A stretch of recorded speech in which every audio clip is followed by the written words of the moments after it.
कुत्ते को कुत्ता क्यों कहा पता है आपको?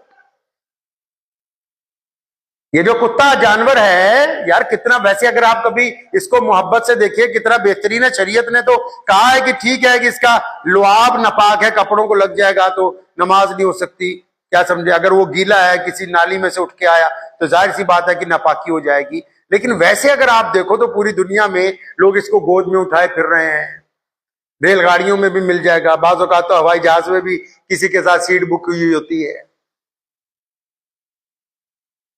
ये इतना मियार हासिल कर लिया। अच्छा, नाम रखा है कुत्ता, अच्छा उसकी क्वालिटी के हिसाब से नाम तो नहीं जच रहा है। जिस हिसाब से वो वफादारी कर रहा है, जिस हिसाब से वो वफादारी कर रहा है इंसानों की, तो इंसानों ने उसका नाम, मतलब उसका नाम कोई शेर रख देते, कोई बबर शेर रख देते, इसका नाम क्वालिटी के हिसाब से नहीं उसका नाम है। वरना आप देखो ना, वफादार कुत्ते जान दे देते हैं। बड़ी बड़ी मिलों में, कोठियों में, महलों में बड़े बड़े कुत्ते जो हैं वो रात को छोड़े जाते हैं ताकि उस कैंपस के अंदर रहें। बाहर का कोई बंदा अगर आ भी जाएगा तो अपनी जान लड़ा देगा, चोर को नहीं अंदर घुसने देगा। अक्सर अब तो ऐसे भी हैं, कुत्ते को साथ सुलाते हैं, माँ बाप को दूर। तो बात मैं ये कर रहा हूं कि भाई इसको नाम क्यों नहीं यार कोई अच्छा सा दिया? इसको कुत्ता कह दिया, बताओ। लोगों ने अपने पास से नाम भी रखे होते, लेकिन जो बाहर से मेहमान जाता है ना, अगला कहता है जी उन्होंने घर गया सी, उन्होंने कुत्ता बड़ी शरारत कर रहा सी। अगर उसको कहते हैं कि तुम्हारा कुत्ता, नाराज हो जाएगा कि नहीं नहीं इसका नाम टॉमी है, इसका नाम फला है, लेकिन देखने वाला तो उसे कुत्ता ही कह रहा है। लेकिन मैं बात आपसे ये समझाना चाह रहा हूं, सब लोगों के लिए, सिर्फ मुसलमानों के लिए नहीं, इतनी खासियतें होने के बावजूद इसका नाम कुत्ता क्यों रखा है? उसमें वफादारी है। मालिक अगर उसको 10 दिन भी खाना नहीं देगा तो दरवाजा नहीं छोड़ेगा। मालिक अगर उसको मारेगा भी तब भी घूम फिर के आ जाएगा वापस।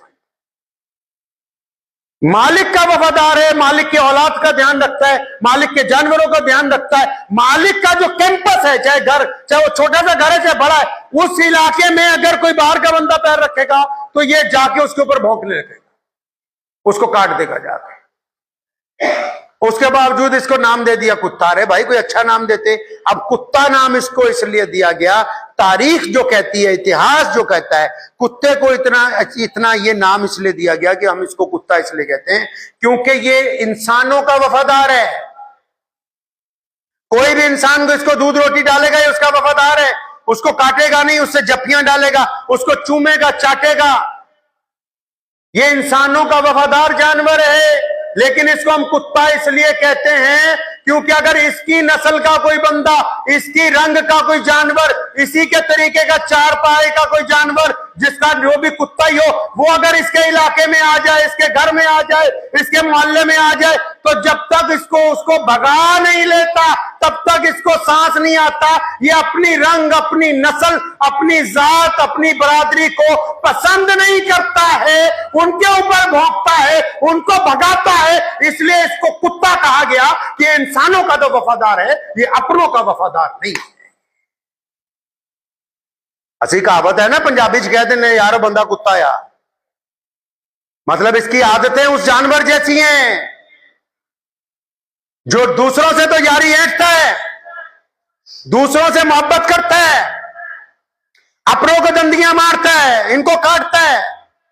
आप देख लें अभी स्ट्रीट डॉग्स जो हैं, अगर बाहर के इलाके का कोई कुत्ता इस मोहल्ले में आ जाए तो इस मोहल्ले के कुत्ते उसको इतना दौड़ाएंगे कि अगले मोहल्ले तक पहुंचा देंगे, और फिर अगले वाले भी नहीं रुकेंगे। वो इसको जब तक वो शहर से बाहर नहीं निकल जाता, चाहे वो जख्मी क्यों ना हो, चाहे वो लंगड़ा क्यों ना हो, ये अपनी ही नस्ल के जानवर को बर्दाश्त नहीं करता। तो इसमें हजार खूबियां होने के बावजूद सिर्फ एक खराबी की वजह से ये पूरे माशरे में इज्जत हासिल नहीं कर सकता। इसी तरह इंसान भी है, आप में ठीक है, ये खूबी हो सकती है कि आप अच्छा बोलते हैं, ये खूबी हो सकती है कि घर अच्छा है, ये खूबी हो सकती है कि पैसे अच्छे, ये खूबी हो सकती है कि शक्ल अच्छी है। लेकिन आपके दिल में अगर एहसास नहीं है, आपके दिल में अपनों का दर्द नहीं है, आपके दिल में पड़ोसी का दर्द नहीं है, आप अपने भाई के मुखलिस नहीं है, आप अपने यारों के वफादार नहीं है, आप अपने जैसे इंसान के दुख और तकलीफ को देख के उस तकलीफ को दिल में महसूस नहीं करते, तो फिर आप में और इस जानवर में क्या फर्क हो सकता है? एहसास ही तो है ना।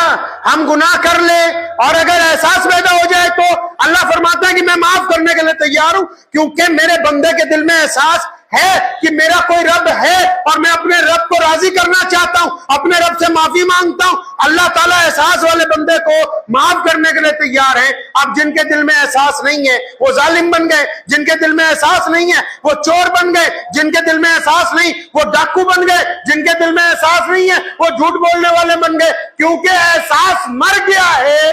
अब आप फिर जिंदा चलती फिरती लाश हो। अगर आपके अंदर एहसास होता तो आप एक अच्छे इंसान बन सकते। एहसास पैदा कीजिए अपने दिल में, दूसरे की तकलीफ को महसूस कीजिए, अपने गुनाहों को महसूस कीजिए, अपनों के हक को महसूस कीजिए। अगर आप में एहसास ही नहीं है, लगे हुए हैं झूठ बोलने कि फलां बंदा हमारी बरादरी का ये फंस ना जाए तो इसी के हक में झूठ बोल रहे हैं। एहसास मर गया क्योंकि हम जालिम हैं। मोहम्मद रसूलुल्लाह सल्लल्लाहु अलैहि वसल्लम कदम कदम पर एहसास की बात करते